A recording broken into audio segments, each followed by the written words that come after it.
On the night of September 26, 1983, one man decided not to end the world. His name was Stanislav Petrov. He was a lieutenant colonel in the Soviet Air Defense Forces. He was 44 years old. He was alone. And a screen in front of him said the United States had just fired 5 nuclear missiles toward the Soviet Union.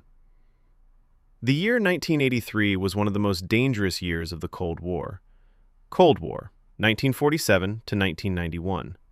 A decades-long standoff between the United States and the Soviet Union. Both sides had thousands of nuclear weapons pointed at each other. The two superpowers had never been closer to open conflict since the Cuban Missile Crisis of 1962. That year alone had already seen a Soviet fighter jet shoot down a South Korean passenger plane, killing 269 civilians. Washington and Moscow were barely speaking. The world was holding its breath. Petrov was stationed at Serpukhov 15, a secret bunker outside Moscow. His job that night was to monitor the Soviet early warning satellite system, codenamed OKO, and report any incoming missile launches from American soil. The system was brand new. The protocols were clear. If the system detected a launch, he was to treat it as real and alert the chain of command. That chain of command led directly to Soviet leadership and to a retaliatory nuclear strike.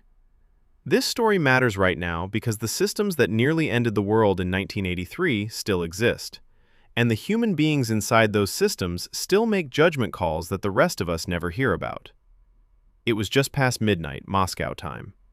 Petrov had taken the shift as a favor for a colleague. The bunker was quiet.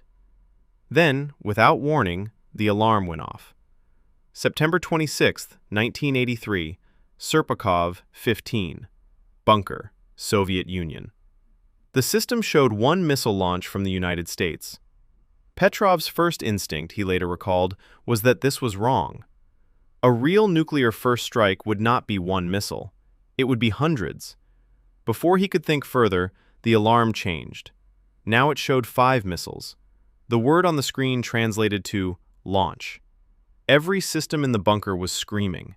His officers were staring at him, waiting for his order. The protocol was unambiguous. Report it up. Start the retaliation process. Petrov had about 3 minutes to decide.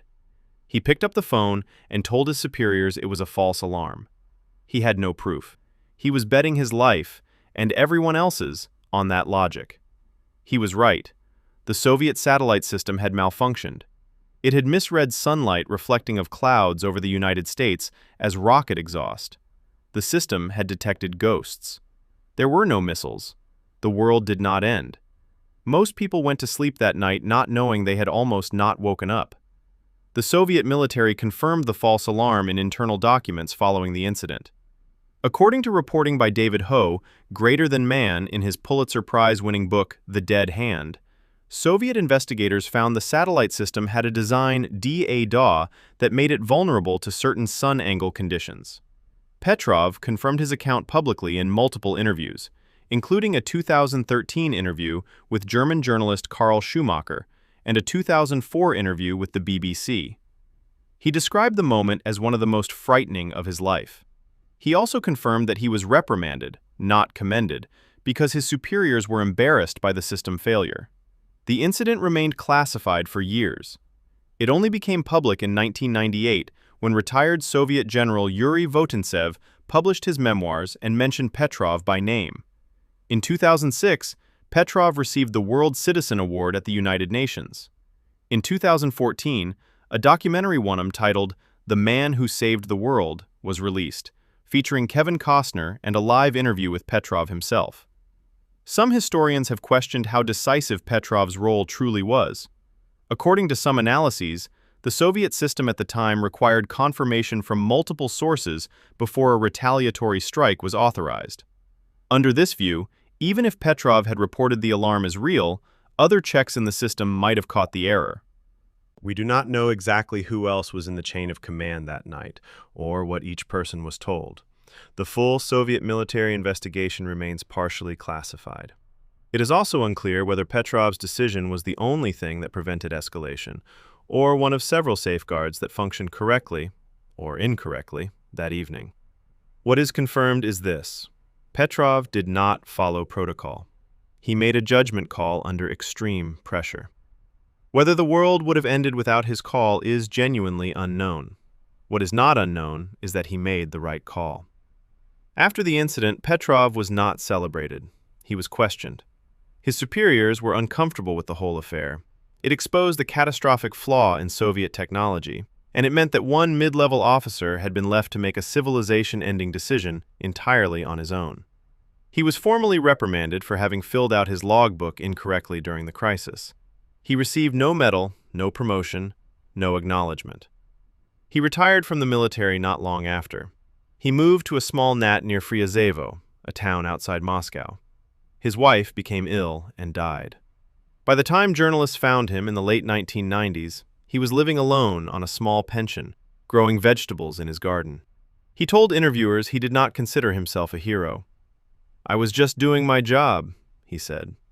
Stanislav Petrov died on May 19, 2017, at the age of 77. He died alone in his nat. His death was not reported for months. Most people on Earth have still never heard his name. Think of nuclear deterrence like a mousetrap. The whole point is that it goes off automatically. The faster it goes off, the more the other side fears it. But the faster it goes off, the less time there is to catch a mistake.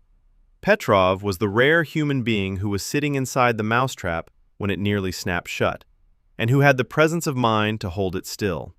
Nuclear safety experts have studied this incident for decades.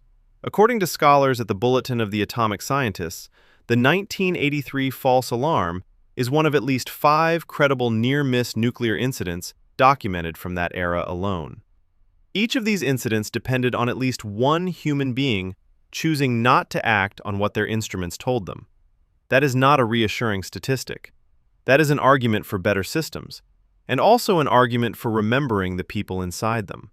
The deeper lesson here is not about technology. It is about institutional courage. Petrov broke protocol.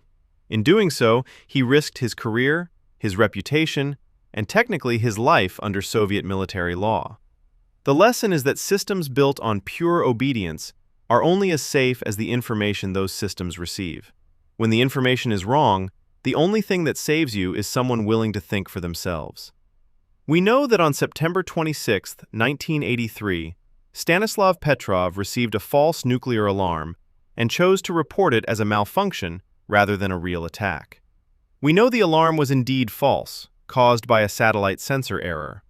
We know he was never officially rewarded and died in obscurity in 2017. What remains unclear is the full extent of his decision's impact, whether the Soviet command structure would have escalated without his report, and what other checks or failures existed that night alongside his. What is not unclear is this: the world is still here, and his name deserves to be remembered.